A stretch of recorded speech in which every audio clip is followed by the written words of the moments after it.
Hello, everyone. It is my pleasure to welcome you all in today's webinar session. My name is Ayman Chaudhary, and I'm the Head of Secretariat of Global Compact Network Canada. We are the Canadian chapter of the United Nations Global Compact. For those who are not familiar with the UN Global Compact, it is the world's largest corporate sustainability initiative with more than 12,000 businesses globally committed to its 10 sustainability principles around the four thematic areas of human rights, labor, environment, and anti-corruption. Our role is to support businesses for responsible business conduct by applying those 10 principles and to guide them to utilize the Sustainable Development Goals framework for improved sustainability commitment. If your business is headquartered in Canada or you have a subsidiary office in Canada and you are keen to explore opportunities to strengthen your sustainability commitment, we are here to give you the full support. Please visit our website, globalcompact.ca, to learn more. The UN Global Compact's Universal 10 Principles were created to help businesses embrace, support, and build sustainability into their core strategic and operational functions and into their spheres of influence. With the pandemic into its second year, businesses now more than ever need to strengthen their commitment towards human rights, labor, environment, and anti-corruption, which will help ensure a strong economic recovery. With COVID-19 undoing some of the progresses that has been made in these key areas while creating new challenges, how can Canadian businesses employ 10 principles to realign their commitment goals and accelerate progress for responsible business conduct in this decade of action? This is the big question that we are hoping to explore today. This 5-part webinar series aims to respond to this big question. This is the first session of this webinar series, and our focus topic for today is human rights. We believe it is a timely discussion as the pandemic has accelerated the pace of the fourth industrial revolution. And for the first time, we are seeing that new technologies are merging the physical, digital, and biological space, affecting all discipline, countries, and sectors. The human rights treaties developed by the United Nations decades ago have been outlining our understanding of human rights conduct in businesses. However, as a result of COVID-19 and in light of the fourth industrial revolution, it is imperative to revisit those human rights considerations from a modern world perspective. Today, we are aiming to hear from our speaker what are the evolving considerations for human rights for businesses in today's world and how businesses can future-proof human rights due diligence. To have this discussion with us today, we are honored to have with us Julie Cofford. She is the Head of Human Rights at UN Global Compact. We have Dominic Channer, Vice President, Community Relations at Kinross Gold Corporation. And we have Albiola Okpechi, Subject Matter Experts, Business and Human Rights at Ascent Compliance. Before we jump into today's discussion, I wanted to quickly inform you that the audience can post questions for the panelists here, the speakers we have with us today. And the way we have to do it is by using Slido. And we're going to give a quick demo of how you can use Slido, and also going to engage you a little bit to see, to kind of check the pulse of our audience today. What do they think about human rights? So if you're using your computer or if you're joining from cell phone, please visit this website, slido.com, and it's going to ask you for a room number and type in R717. I'm going to keep the screen on for a few seconds. So it's slido.com. And room number is R717. If I have any team member from my GCNC in this room, could you please type in this information in the chat box here so that everyone has this information? Thank you. So I'm gonna now stop sharing screen and quickly share the Slido, where we are hoping to have some sort of engagement with you.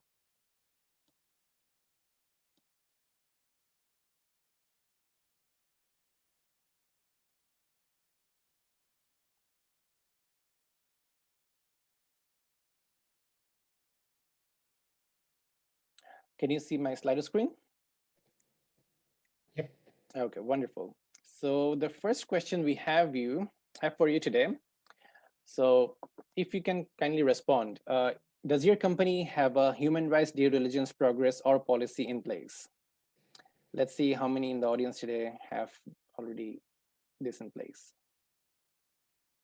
And we're going to spend 30 seconds on this question. Let's see how many responses we can collect.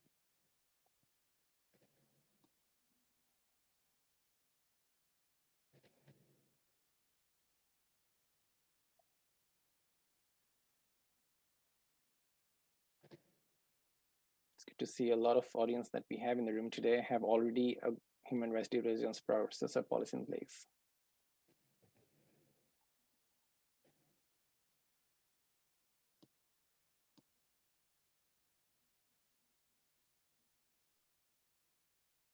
Okay, we're going to spend another 10 seconds on this question. So if you haven't responded yet, please do so.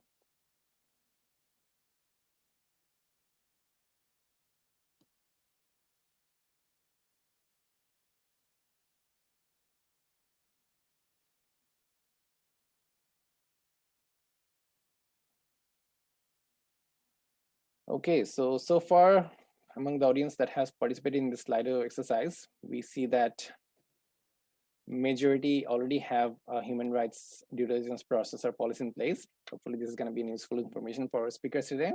Let's move to the next question now. So what do you think is the biggest challenge businesses face in responding to human rights consideration? If you can type in your question, that will show up on the screen here. And let's see what the majority of the audience pulse today is about this challenge question. You can use maximum 50 characters for this response.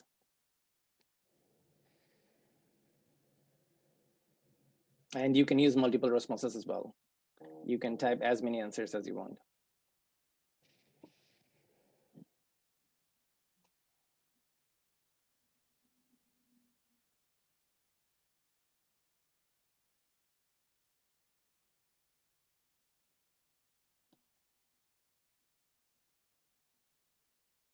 Okay, so we have so far varied issues on this challenge. So far, no common elements that we are observing, but good to see. Okay, transparency. Now we have started seeing some common elements. So transparency on the issues.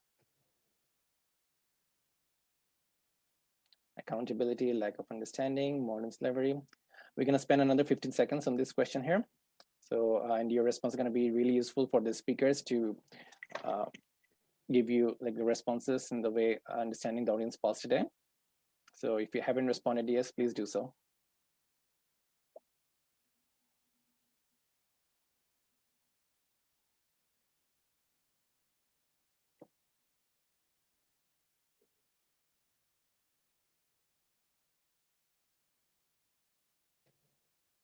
So complexity of the issue, transparency, and supplier cooperation are some of the challenges that has been highlighted. So I'm hoping that this information is going to be useful for our speakers today to respond to my questions that I have for them today and kind of reflect these challenges that has been identified by the audience. Okay, so let's stop this exercise for today here, and let's get back to our discussion with the speakers. But this is the Slido platform that you have to use to also put your question and answers. We will try our best to respond to as many as we can. So again, similar to this exercise, if you put a question and there are a lot of reaction on that question, we're going to try to respond to the maximum number of reacted questions, and we will try to respond to as many as we can. So let me stop sharing Slido screen here. We're going to get back to this once during the Q&A session again. And let me start sharing the main banner.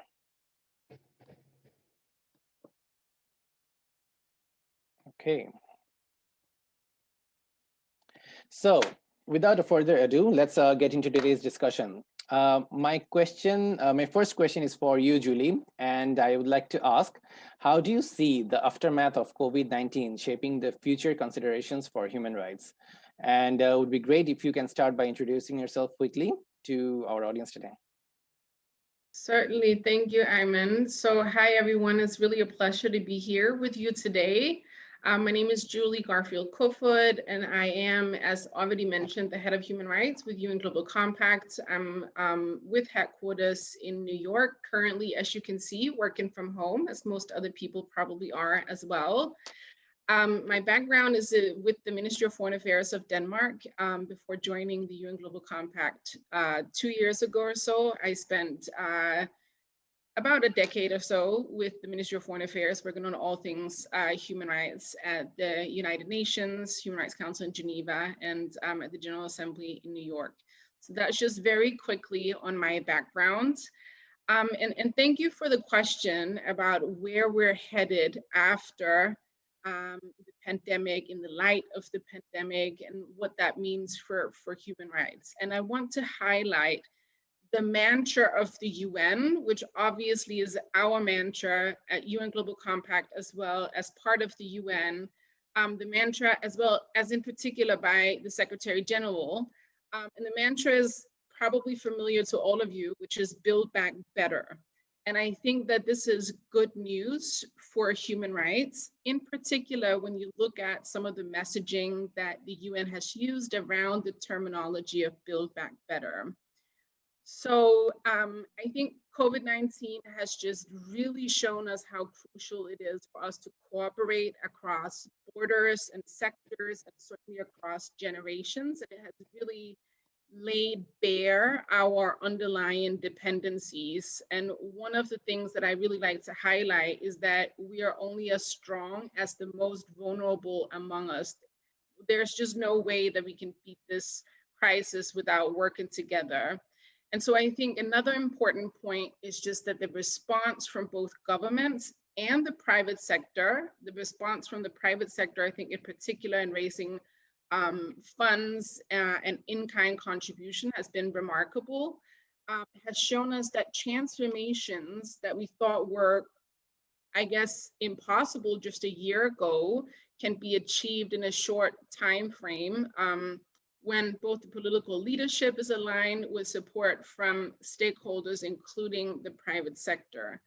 And so one of the things that the Secretary General has highlighted, and this is where the focus on equality comes in, is that a strong focus on building more equal, inclusive, and sustainable economies, and societies that are more resilient in the face of the pandemic, climate change, and many other global challenges that we face is going to be crucial in recovering from this crisis. And obviously, there's a strong emphasis on human rights in a quote like this. I think one of the other things that I wanted to highlight is where the UN overall is headed in light of the pandemic, the 75th anniversary, and what we should be focusing on in the decade leading up towards 2030. I think at the beginning of the decade, just a year ago, we were already lagging behind on achieving the SDGs, and the past year has not put us in any better place. So there really is a very strong need for a very consistent and non-incremental push towards a betterment of everything that we do on all of these different topics. One of the things that the UN has really focused on is what is called the common agenda. And I think in this, there's an acknowledgement, both of the fact that the COVID-19 pandemic has caught the international community off guard, that it has served as a wake-up call for improving preparedness to crises, and also that there is a need to really focus on lifting up those most vulnerable, which for business could mean people across different value chains that have not been focused on sufficiently, that has not benefited from the human rights due diligence processes that some, but certainly not all, have in place so far. So I think, just in summing up very quickly, is that there will be a great emphasis placed on sustainability of business and of its value chains going forward.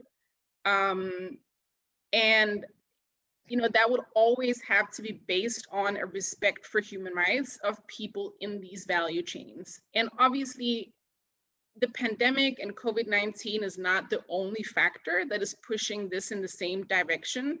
I think there is overall a very great awareness, a great momentum right now, pushing towards a focus on sustainability in legislation, in reporting, and so on. And I know that we'll be able to dive into that a little bit more in the session today. But I tend to be an optimist, and I will be an optimist on this starting question as well, as saying that I do think that there will be improvement and positive highlights for human rights in the decade to come. in kind of our joint and common push towards the achievement of the SDGs by 2030. Thank you so much, Julie, for setting up the stage for today's discussion and also for highlighting those specific considerations. So building on that, my next question is for Dominic and Abby. How do you see emerging technologies as playing a role in shaping human rights practices for businesses? Again, if you could start by introducing yourself briefly, that'd be great. Let's start with Dominic. Great, thanks, Eamon, and thanks very much for inviting me to be on the panel today. So yeah, Dominic Channer, I'm the VP for Community Relations at Kinross Gold. We're a Canadian mining company with operations around the world producing gold and also silver. And so yeah, to go to Eamon's question, maybe first a bit of context. So this is around emerging technology and human rights practice in business. So technology's been emerging basically forever, and especially since the Industrial Revolution. It's something that business has been dealing with for a long time. And usually, innovation and emerging technology for business is related to increasing productivity, lowering costs, and improving safety in operations for the business. And so that has a big impact, obviously, on rights related to work and labor. So because of innovation, jobs are always being destroyed, but also being created at the same time. And if you look at the mining industry where I work, over the past 10 years, there's been an increasing trend towards automation in various parts of the way modern mining operations work. And so that's been accompanied by a general trend towards upskilling of jobs. The nature of jobs in the mining industry has changed significantly during that decade. And I was checking in advance of this meeting the job stats for some mining operations where automation is very highly advanced, and comparing them with older or more traditional types of operations. And it was interesting to see not really a significant change in overall sort of employment and contractor levels associated with those operations. So that's telling us, I think, that sure, technology is changing, but the employment is still there. It's just the nature of those jobs and the skill level of those jobs are changing. So what does this mean for business in terms of human rights? I think the first point to highlight is that despite the change and the acceleration of change, corporate purpose and values are more important than ever. Those are the anchor which every company needs to guide it through change. That's what companies come back to as they navigate in this increasingly complex world. And complexity was one of the points that was highlighted on the Slido poll. So in the case of Kinross, just to give an example, we have two underlying policies which really sort of with the foundation of the company above and beyond our purpose, which is to create value through responsible mining, and our core values. So these are our code of business conduct and ethics, and also our safety and sustainability policy.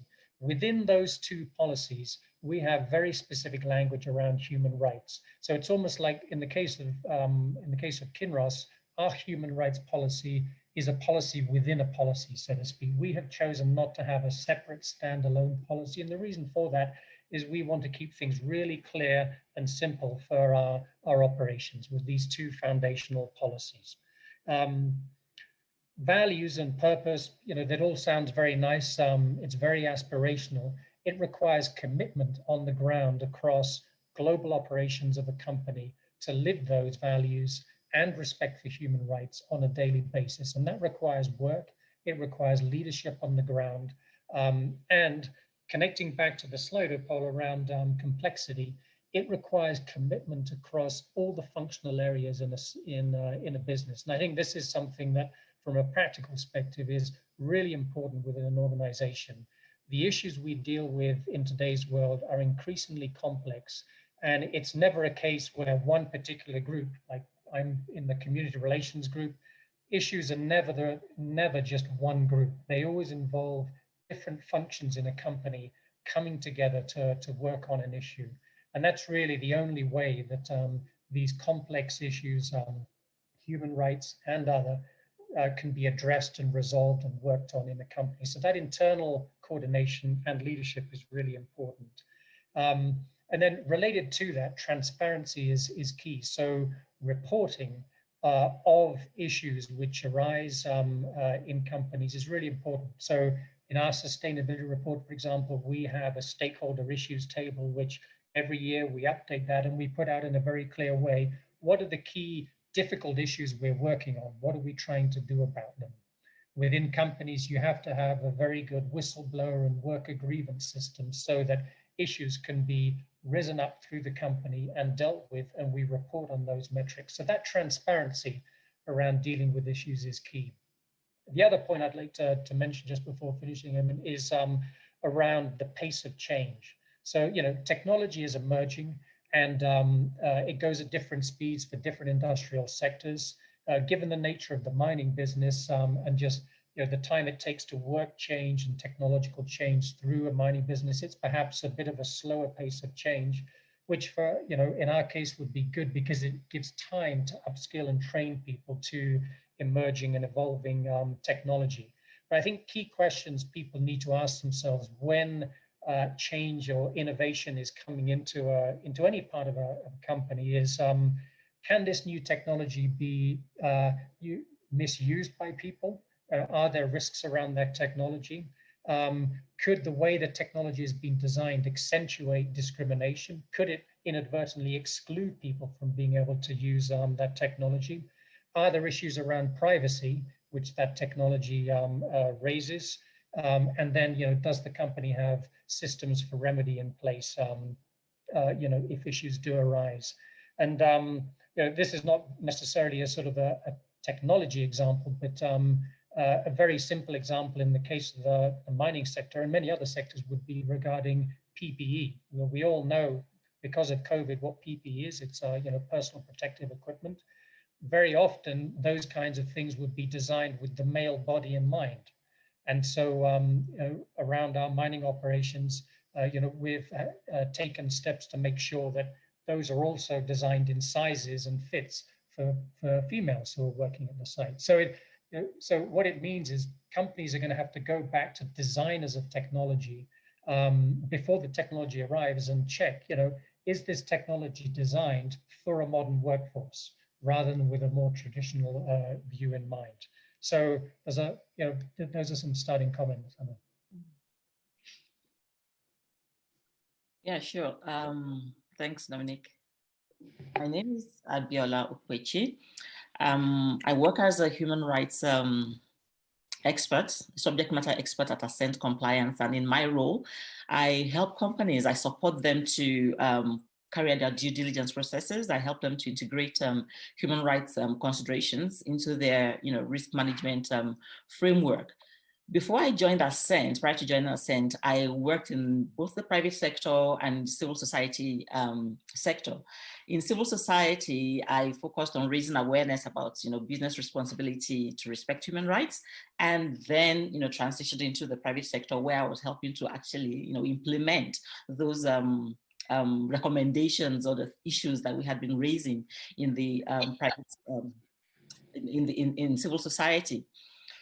I worked in this field for 12 years, so I've come to see how the field of business and human rights has grown over the years and the different trends that have been arising. And one area where we're actually seeing quite a big growth is in the use of technology, which goes to your question about what kind of emerging technologies are we seeing, or what kind of role can technology play in shaping human rights practices for businesses.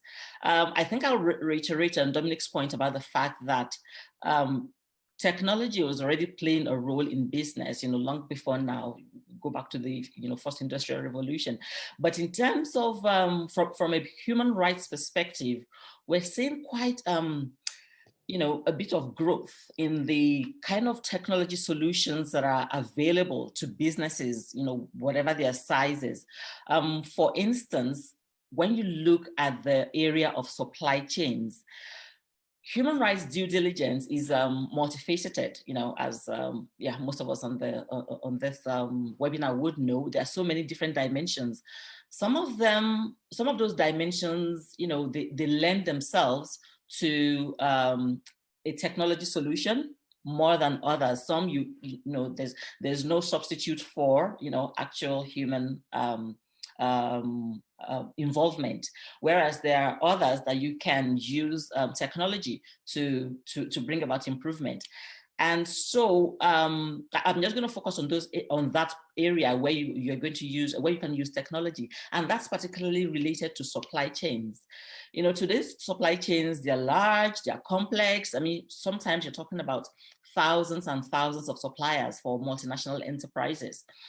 And what due diligence what you're supposed to get from your due diligence is transparency. That word has come up quite a number of times. You're supposed to be able to know, what's going on within your supply chains or within your operations and your supply chains from a human rights perspective, and be able to show. But when you have thousands and thousands of suppliers, how do you know what policies, what practices they have in place, to protect the rights of their workers or the consumers or other stakeholders? This is where technology comes in and does a really good job. Traditionally, companies will try to manage this, internally, manually, but obviously they can only address a small subset of their suppliers, in terms of getting information or, addressing that need for transparency. But where technology comes in is that you're able to automate a process that gives you insight into the practices, of your suppliers, a large number of suppliers, and to set up a process where you're then able to engage with them. For example, you're talking about emerging technologies, that track, suppliers and practices. You're talking about emerging technology solutions like artificial intelligence and blockchains and things like that. You can use this kind of technologies to collect large quantities of data, to synthesize, large quantities of data, and then have good insight into, this is where my strengths are. These are the suppliers that are actually, doing well. They have the right processes, they have the right policies in place. And so my due diligence in this area needs a different touch, maybe a lighter touch, as opposed to these other suppliers over here who are much higher risk, do not have policies in place or have inadequate policies, have processes or practices that are, actually quite risky. And then, you need to prioritize action, prioritize your due diligence, in that respect, with those kind of suppliers. So this is just one of the ways that technology is helping companies to implement their human rights due diligence effectively. But when you look at suppliers also as a group, they also can benefit and are in fact benefiting from the use of technology, because more often than not, a supplier isn't a supplier to just one company. They're suppliers to multiple companies. And suddenly, sometimes they're having multiple companies coming to them asking for the same information over and over and over again. For a large company that has, compliance obligations to report every year, that company is coming back to the supplier asking for the same information. Multiple other customers of the supplier asking the same question. So with technology, it enables them to, avoid this supplier fatigue or questionnaire fatigue or survey fatigue, whatever we want to call it. They are able to automate their responses, to a variety of their customers. So they can, set out what their processes are and respond automatically as each supplier, as each customer, requests that information, and then update as the need arises. And so we see that that is one very strong area of benefit for suppliers. But going back again to the issue of transparency, the benefit of technology solutions in human rights due diligence is that for various stakeholders, whether it's just consumers, who are interested in knowing this company that I buy from, what do they do to ensure that they are, that they are respecting human rights, they are protecting their workers and, things like that. The use of technology, again, enables them to gather the kind of information that they can then send out to stakeholders who are interested. They are able to increase their response rates from their suppliers, and then provide much more detailed information to those who are interested in them. Right. I think a third category of beneficiaries I would also like to talk about is workers. Workers within global supply chains who themselves are also benefiting from technology solutions. So those whether it's worker voice apps on phones or other kind of technologies, it's empowering and safeguarding the rights of workers, because they are able to communicate to third parties, particularly what kind of working environment they are in, and what kind of decent work deficits exist within their working environments. And so I think I would just summarize by saying that technology solutions, they have been presenting new opportunities for companies, for suppliers, for workers, for a variety of stakeholders, consumers as well, right, to get more information, get more transparency into the human rights practices, policies, and frankly, communications of companies around the world. Thank you so much, Abby. And thanks to you, Dominic, as well, for responding to the audience concerns there as well. So now that we know the priorities, where do you see the biggest challenge in responding to human rights consideration in this decade of action? And from your experience, what do you see are some of the approaches being taken by organization to overcome those challenges? Julie, if we can start with you. Certainly. So I think that I can very unequivocally say that the biggest challenge is moving from aspirations to actions. That is really the main gap that we see among the UN Global Compact participant base and across companies that are non-participants of the UN Global Compact.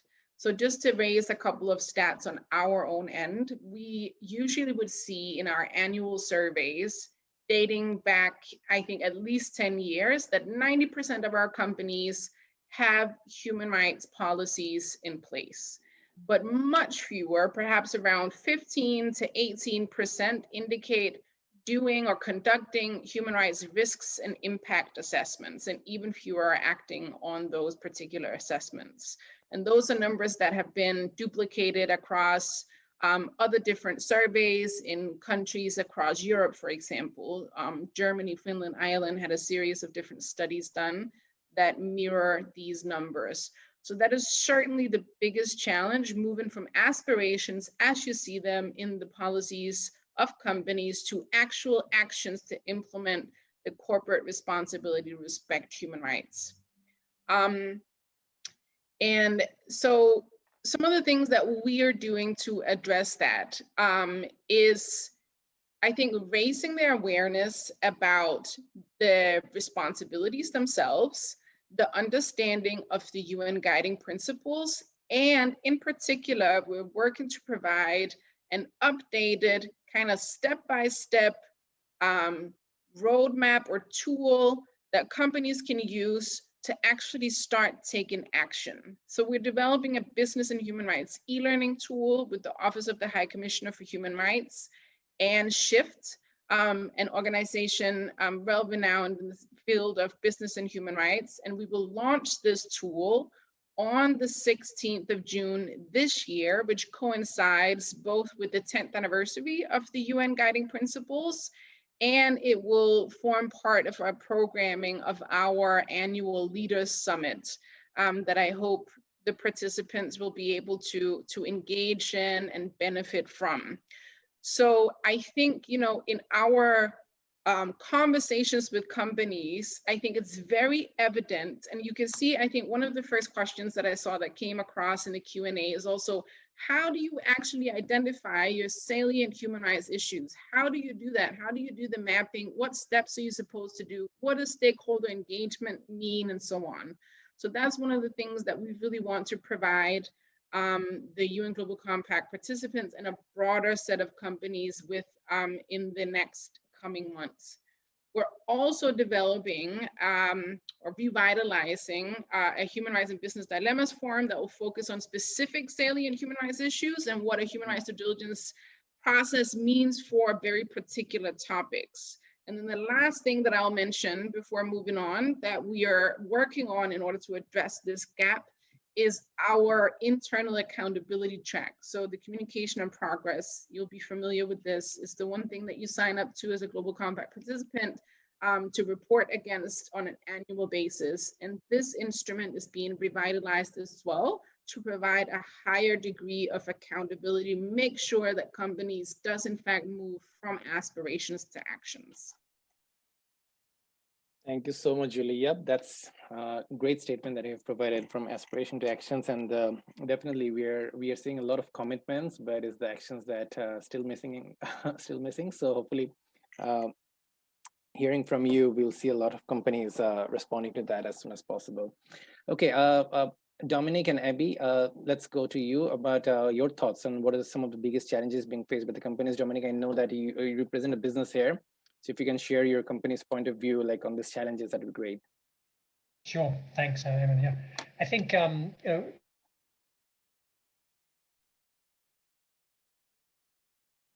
know, Dominic, I think your net is not working. Yeah.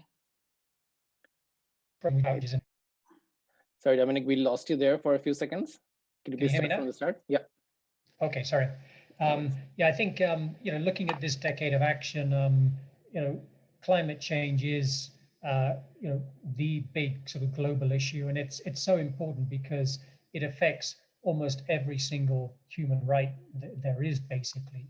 And so, not just for companies, but for governments, society, this is, you know, one of the defining sort of issues of our time. So that, from our perspective, is a very big issue, and I'll touch a moment just on, you know, our particular approach. I think just one other challenge, which is perhaps a bit more specific to us, but maybe other companies as well, working in the sub-Saharan region of Africa. This is the part of the globe where population growth rates are the highest, and compared to many other parts of the world. And so for companies like ours, which have mining operations in that part of the world, dealing with growth in the youth population and all their expectations and hopes is a very significant challenge. And that goes directly to rights related to work, education, housing, all kinds of things. And so that's a very significant challenge, not just for us, but obviously for those countries.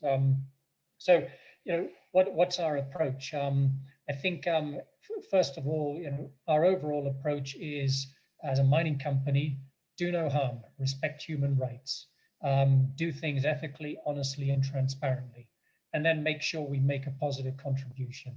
And we do that through our core business, through good jobs, working with our suppliers to deliver local benefits, paying our taxes, and then working in local communities where we operate. And then we as a company, we really try and measure the outcomes of what we're doing. Because when you look at this decade of action towards the SDG 2030 targets, you know, each SDG, you could rewrite that basically as progress towards human rights and you know, and advancing human rights globally.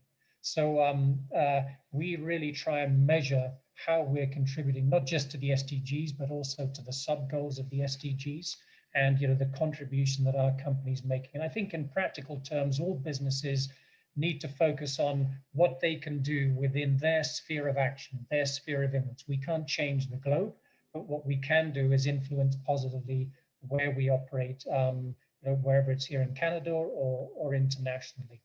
And so then just to sort of circle back to climate change, which I mentioned as a big challenge for business, it's very important that companies communicating clearly their overall approach using the TCFD framework, which has very quickly become the established framework. So in the case of Kinross, we have a very strong governance structure around climate change. And then we've recently updated how we see climate change affecting the risk for our mining operations globally, how we can work to ensure the resilience of those operations and also the communities around our operations. And at the same time, then also just looking to measures we can take to reduce the carbon footprint of the company as we work towards those 2030 goals. So I'll stop there for Abby. Thank you, Dominic. And Abby, as you also work with a number of clients who are probably struggling with similar kind of challenges, what do you see are some of the most reoccurring challenges that you have to deal with? Yeah, thanks.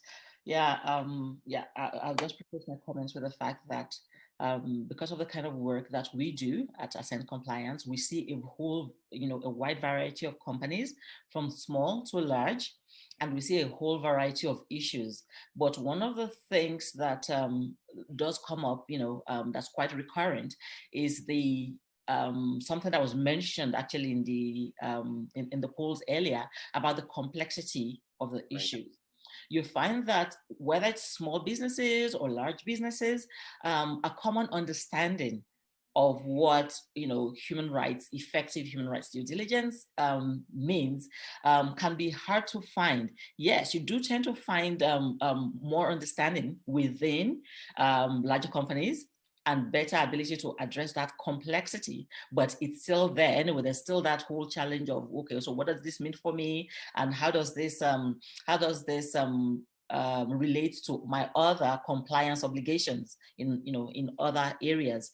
And what we do as a company, one of the things that we do is help companies to understand that human rights are not standalone issues where you just put them like in a separate basket. Okay, I'll do this and I'll do that, and then when I have time, I'll do human rights as well. Human rights actually cut across everything else that you're doing, whether it's the product compliance, in terms of the your product on the market, its effects, the impact it can have, or even the process of sourcing your materials. It goes through everything from start to finish. And so it's helping companies to understand that lens, that human rights lens, is something that needs to be taken through the entire production process. And then the next question becomes, oh, that sounds very expensive. How am I going to do that? We don't have the money, we don't have the resources, and that kind of a thing. And so you have this dual challenge of, complexity and the cost.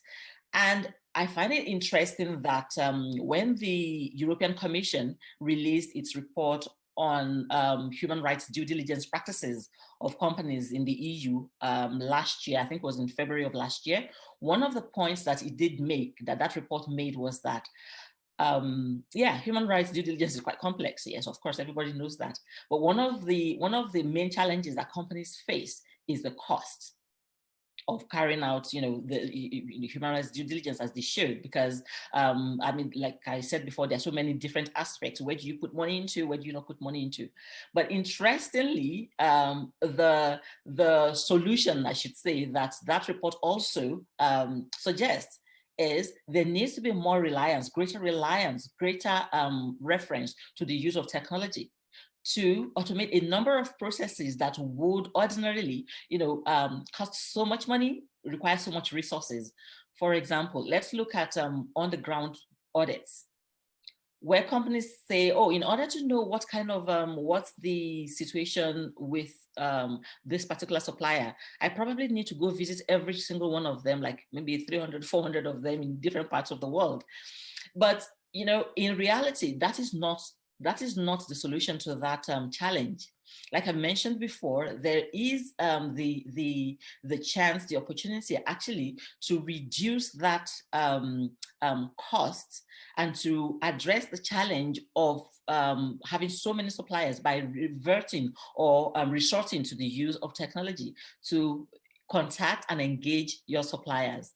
So yeah, I think it's that the main challenge that we see, the complexity and the associated costs. And the solution that we have found, and that many of our customers have found also, is that a resort to technology helps address that significantly. Okay, wonderful. Thank you so much, Abby. I think I'm not muted. Okay, great. Yes, and we have already received one question, and Julie, thanks for responding to that. We're gonna keep receiving questions as we go on. But my next question to the panelists right now is regarding the SMEs. And Abby, as you have rightly mentioned, like there is a bit of constraint regarding like the allocation of resources, like how companies can dedicate resources separately for this one. And we have heard it from large enterprises. And so my question to you, like, how would you suggest that the SMEs, whose supply chains are often global, implement effective human rights due diligence while limiting this administrative burden? Julie, quickly your thoughts? Sure, thank you. And I'll keep this short because I think this is really something that's excellently answered by the two company representatives as well. I just wanted to make well, one point in particular. So human rights due diligence is itself a risk management process, and you're never too small to have in place a risk management process. I think that perhaps the key point that I want to highlight is that your human rights due diligence process should not be seen as a vacuum, something separate, something you do afterwards in order to identify human rights if you have the time or are able to. Incorporate it in the processes that you already have. Sure, you'll have to adjust it because there are differences from your regular risk management process, from the human rights due diligence process. There are particularities. Human rights due diligence deals specifically with the impact and harm to people, obviously, but that's one. And then I'll say as well that, you know, the UN guiding principles themselves recognizes the need to start somewhere. So even though you, at the end of your journey, hopefully should be able to have a mapping of your entire business, including your business relationships, you are asked to start by mapping your key supply chains and focusing on your most salient human rights issues. And that's what was focused on in the question as well. You have to start somewhere. And so you focus on the impacts that are the most severe, the most likely, and then you move from there. And I think I'll keep it to there. I see that time is running short, and I'll hand it over to the businesses as well to say a bit about this. Great, thank you. Dominic, Abby, I think you have already partially responded to this question, but is there any other thing that you'd probably like to quickly highlight on this particular question on SMEs? Any one or 2 points?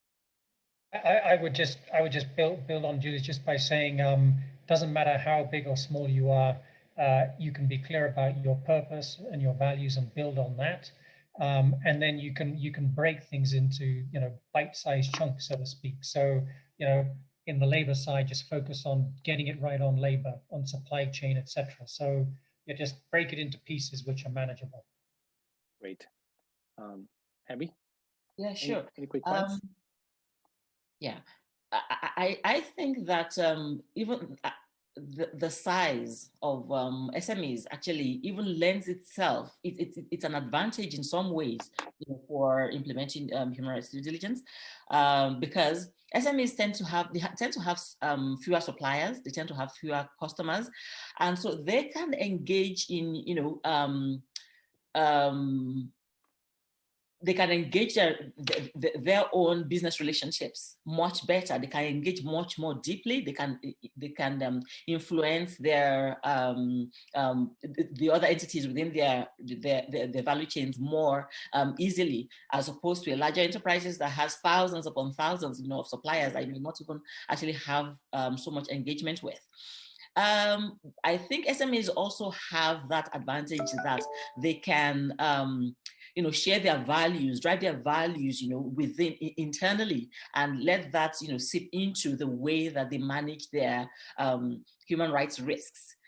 And another point I would make is that SMEs can mitigate the lack of resources by relying upon their networks, their peer networks. Smaller enterprises like themselves, can have peer learning networks, and from that, learn from each other and build upon that.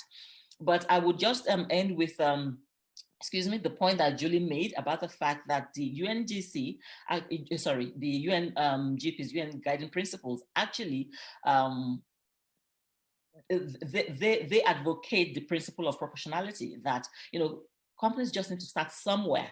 You know, their efforts need to be tailored to their size, you know, and to their ability and to their resources. So the fact that a company is a small companies or medium enterprise does not necessarily mean that they cannot carry out human rights due diligence. They can, just structure to their own size and yeah, their own reality. Can't hear you. Oh. Hello? Can't hear Ayman. Hello? Hello? We've lost Ayman. Hello? No, I don't know what happened. But maybe we should, while you fix your audio, Eamon, maybe you should move to the fourth question. Yeah, so I'll have a go, and then Eamon, I'll let you have a look at the audio, and I'll just introduce it to everyone, and then we'll have a go at that as a wrap up. So the question that we want to address at the end is how we see the role of the UN Global Compact principles around human rights and supporting the implementation of policies and practices to ensure compliance with human rights related reporting or disclosure requirements. So, you know, I think that we've in some parts addressed this across the session already, and I'll just highlight two particular things at the outset. So the UN Global Compact's 10 principles cover human rights, labor, environment, and anti-corruption. We all know that. The first two principles are specifically around human rights, but they really only ask businesses to commit to respecting and supporting human rights and making sure that they're not complicit in any human rights abuses. So that doesn't say much about what that really means. But the next four questions on labor are in and of themselves all human rights. These are the fundamental rights and principles at work. So those actually form part of the human rights focus in the UN Global Compact's 10 principles. In our work on human rights, we rely heavily on the UN guiding principles that was developed 10 years later in guiding businesses on how to actually making sure that you do respect human rights. So that's the kind of foundation. Now, what does that mean for reporting and for disclosure requirements? So I've mentioned already that we have the communication on progress. You all know that. We're updating it as well to make sure that there's a greater degree of accountability. And I will say that the progress that we see now, the momentum that we see now that is being built into the communication on progress as well, is very much around human rights, the relationship to materiality and the concept of quote unquote impact materiality, where environmental, social, and governmental key factors are going to be more and more significant. So regardless of whether you report against GRI or SASB or so on, I think there is going to be a greater and greater movement towards an emphasis on impact on people, hand in hand, obviously, with the impact on the environment. And it's evident in the focus in the EU, for example, on mandatory human rights and environmental due diligence. So I'll leave it at that. Great. Thanks, Julie. Can you guys hear me now? Yes. Sorry for the technical glitch. And thanks, Julie, for stepping up and raising the point. Yes, the point was about like addressing transparency, which was also raised by the attendees today in that Slido exercise. So we heard from Julie. Dominic, your thoughts on that? Yep, very briefly.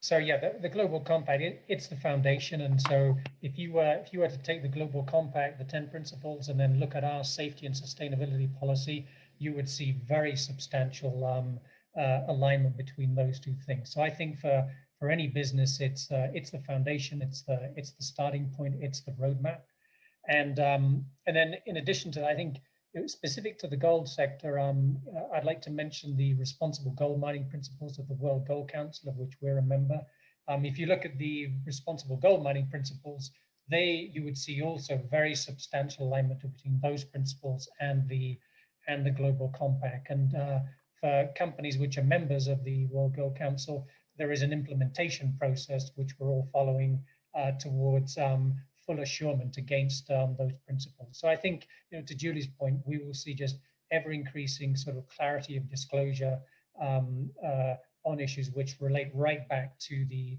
Global Compact and the 10 principles. Wonderful. Thanks, Dominic.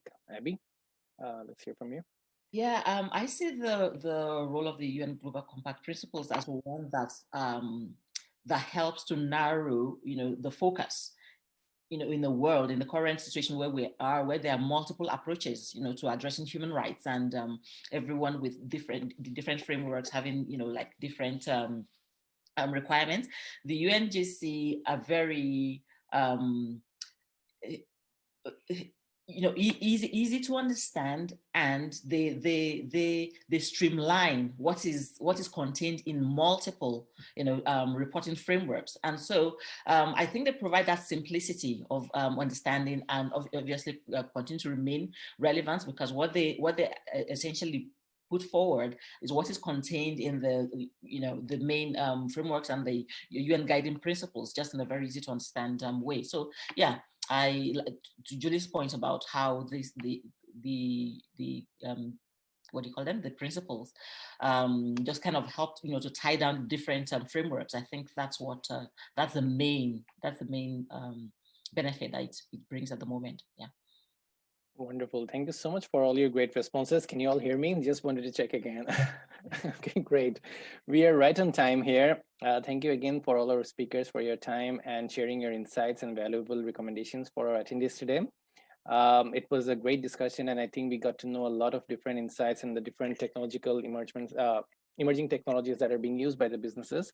And for the audiences, for the attendees, if you'd like to go back to this recording sometime later, we'll upload this webinar recording as soon as it's ready for our website. And feel free to visit our website, globalcompact.ca, to revisit this webinar recording. And also our next session is coming up, which is going to be on labor rights. The title of the session is Respecting Labor Rights, Business Leaders and the Changing Landscape of Decent Work. The webinar will take place on May 13, 2021. And we're going to send you a registration link very soon. And please visit our website to stay updated on the next sessions. Thank you again for your participation today, and wish you a wonderful rest of the day. Take care.